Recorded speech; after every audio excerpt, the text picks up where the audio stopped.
Hey guys, Alex here, AG Automotive, and welcome back to another one. And behind me today we have the all-new Volkswagen T-Cross. So what do you guys reckon? It's one of the smaller sort of vehicles that they have. But before we get into that, I just want to do a shout out to Central Coast Volkswagen, who were nice enough to lend me this vehicle today to have a look at. Alright, so we start at the front here. Now, just looking at this car, I can sort of see bits of like Tiguan, VW Tiguan in here, so it's a bit like a baby version of that, I suppose. So we got the big VW grille, you've got a bit of chrome, bit of black, and then you've got some more silver trim as well. And you've got this interesting part of the bumper there, if you have a look at that. So yeah, look, I don't mind, it's sort of quirky and pretty cool. Alright, so drop a comment what you guys think of this, if you like it, if you don't. So the wheels that the T-Cross runs are 16-inch alloy wheels, and they're wrapped in hand-cooked tyres, and they do a good job of not only road holding but less noise as well.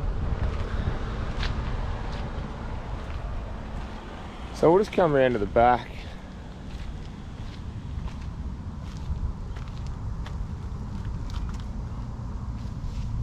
And you've got the VW badge. I do quite like this trim piece that goes all the way along and also around the tail lights. Gives it that nicer sort of look at the back, stands out a bit more. Then you've got the T-Cross riding there, as well as some silver trim as well. Sort of finishes it off nicely.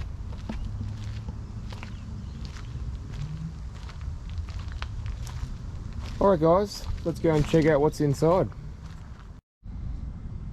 Alright guys, gonna have a look inside the T-Cross.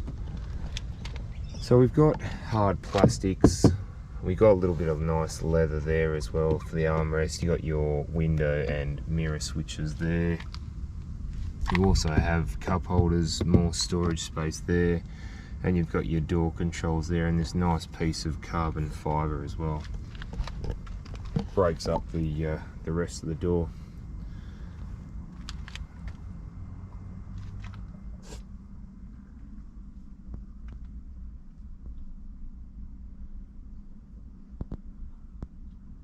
So yeah, not too bad. Alright, let's jump in and have a look.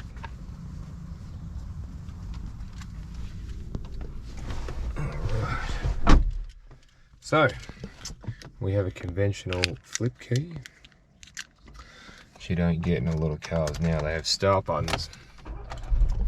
Alright, so, start from this side. We have your headlight control, obviously on auto at the moment. Again, a really nice thing to have. And you can adjust the height of your lights as well. Alright, so further up, you've got this nice piece of carbon fibre that sort of integrates with the door there, and also the carbon fibre will go all the way up there as well, so not too bad. Alright, so we'll come back to this. We've got this nice speedo and tacho there as well. If you have a look, nice steering wheel, reminds me of the Golf actually, so yeah, it's quite a nice one. You do have your controls for voice and for the menus here as well. If you have a look, you can go through assist systems, audio, telephone, vehicle status, driving data. Assist systems, we'll just go through. You've got lane assist. This has the driver assist pack, which has lane assist, active cruise control, speed limit, blind spot monitoring, rear traffic alert, front assist. So there's a few there, which is not too bad, to be honest. So we'll just go back to you do have other ones as well. You can have average speed, distance covered, range, consumption, 1 litre per hour. Yeah, so not too bad. So that's on that side, and then on this side you've got your cruise control settings as well. So again, you can go straight to the assist with that one if you like. So pretty cool. All right, so we do have, you've got your wipers on the right here. You don't have auto wipers, unfortunately, and your turn signal and high beam is over there. So yeah, all right, so we'll move to the media center. So obviously you've got your radio media app connect, so you can have Android Auto, Apple CarPlay, MirrorLink, which is pretty cool. So we'll go to the menu. You can have images if you wish from your phone, telephone. You can have vehicle stats come up if you want, your sound, and more settings as well, so you can change all those sort of things. So not bad. All right, further down you've got your ventilation. We've also got a few buttons here. That's the start stop system. As you can see, it says start stop system deactivated, or if I push it again it'll activate it. You've got your park pilot sensors on the front and the back there as well, so we'll just leave that off. You've got this button here.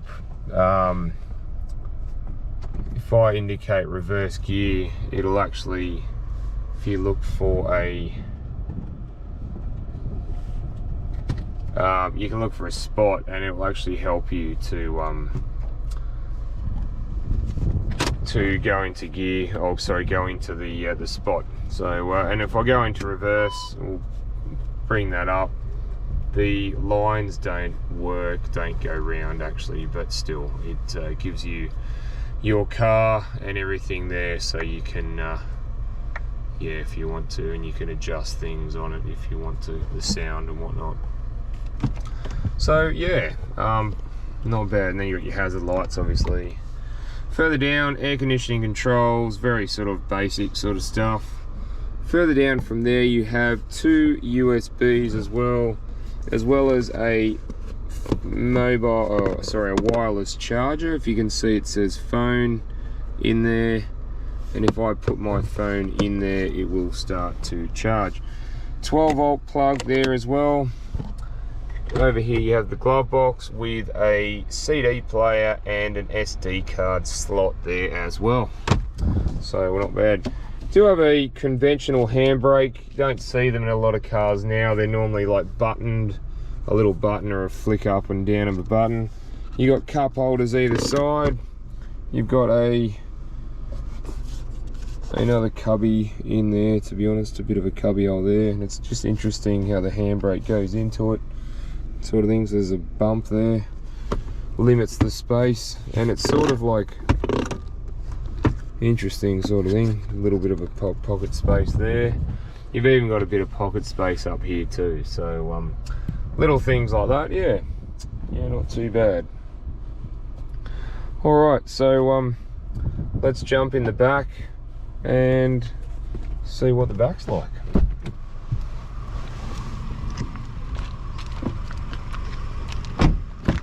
Alright, so again, hard plastics. It's even hard plastics on there. You don't even get any carbon fibre there, so unfortunately. Alright, let's jump in, have a look. Alright. So this seat is set up for me. As you can see, I'm 6'1" or about 185 centimeters, and you can see there that that's against the roof, and there is a little bit of space against the roof there. As you can see though, it's pretty sort of reasonably comfy in here. It's not too crowded. Obviously with 3 people in there it might be. So yes, you do have ISOFIX and tether points as well, so that's not too bad. You do have a little bit of storage space for something or other, and if we look below, we've actually got 2 fast charging USBs, so that's not too bad for the kids in the back. Pocket space there.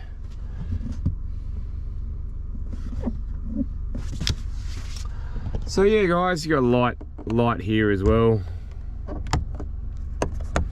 So but it's not hugely, it's not the best space in here. I will say my knees are up against the and the leg space again up against the seat, but other than that, the rest of me is feeling okay, to be honest. It's not too bad.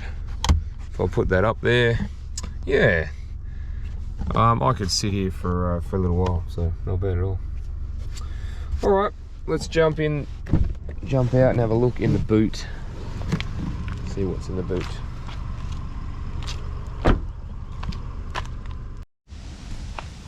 Alright guys, gonna have a look in the boot of the T-Cross. So it's not hugely spacious in here.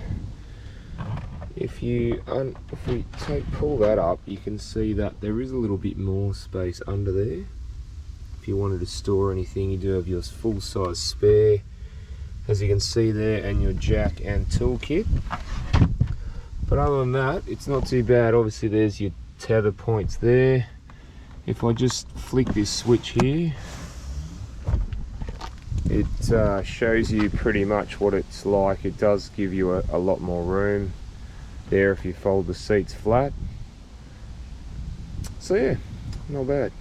Alright guys, let's go and check out what's under the bonnet. Alright guys, gonna have a look under the bonnet of the T-Cross. Now, check that out. That's tiny, that battery. There's the battery space there. There's a tiny battery. So the T-Cross runs a 1 litre 3-cylinder petrol engine, and it produces 85 kilowatts of power and 200 newton meters of torque, and that's mated to a 7-speed DSG automatic transmission. Alright guys, let's go for a drive and see how it goes. Alright guys, just going to go for a little drive in the T-Cross to see what I think of it. So the T-Cross is quite quirky, quite a nice little SUV on the outside, and in the inside it's pretty sort of, I suppose the word is basic in here, but that's all you need a lot of the time. You don't need it filled with buttons and bits and pieces. So the T-Cross, the seats in the T-Cross are just cloth trim seats, and they feel very comfortable. They seem to hold you in, so again, not too bad there.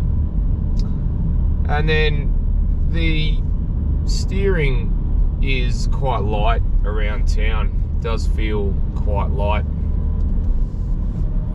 when you're driving. We're traveling around about 60 kilometers, so yeah, it's got quite light steering. So the vision out the front is really good. You've got this slimline rear view mirror there, which still does a really good job. The vision out the back is really good. Vision out the sides are great. Obviously the pillars aren't too thick. And then the mirrors do a really good job. The only thing with the mirrors I will say is that this side has the curve part on the mirrors, and that's what I'm not a big fan of. But in saying that, they do the job. So yeah guys, so it's, like I said, it's basic in here, but it's good enough. It's basic, but it's good. So you've got enough buttons on here. Obviously you've got your Apple CarPlay, Android Auto inside here for the music there. You've even got a CD player in the glove box, which is not seen on very many vehicles today. So again, if you've got those old CDs and you want a T-Cross, you're all good. So yeah guys, the media center is easy to use. Aircon again, it's got USB slots in the front and the back. It's also got a wireless phone charger under there, which I quite like as well. No more wires. So again, another win there. So yeah, so the 1 litre 3-cylinder engine Doesn't do a bad job. It's obviously, it's not a big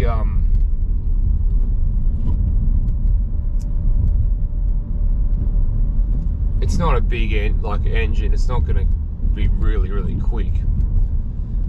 But I mean, it it does the job. You know, it does a good job of getting you up to speed.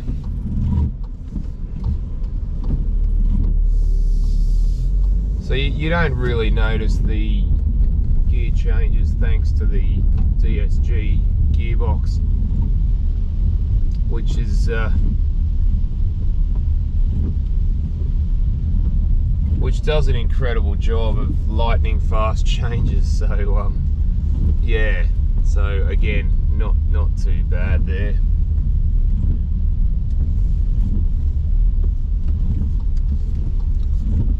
So I'm just going to see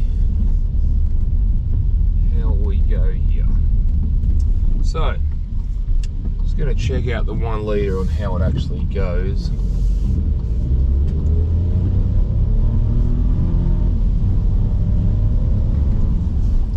So acceleration isn't too bad. It's, you know, from the 1 litre, I think it does about 0 to 100 in around about 10.5 seconds or something like that.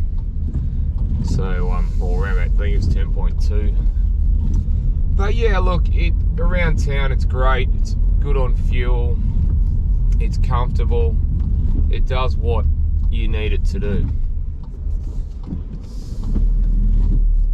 On a wet day, you will get a little bit of torque steer out of the front wheels if you do get on the throttle a little bit too much. But the traction control does help you there, and again the DSG gearbox, it's got some quick changes, so not bad at all. Alright guys, well thanks for that, and don't forget to like and subscribe, and go down and have a look at one of these from Volkswagen and see what you think yourself. Alright guys, and I will see you on the next one. Alright, thanks guys.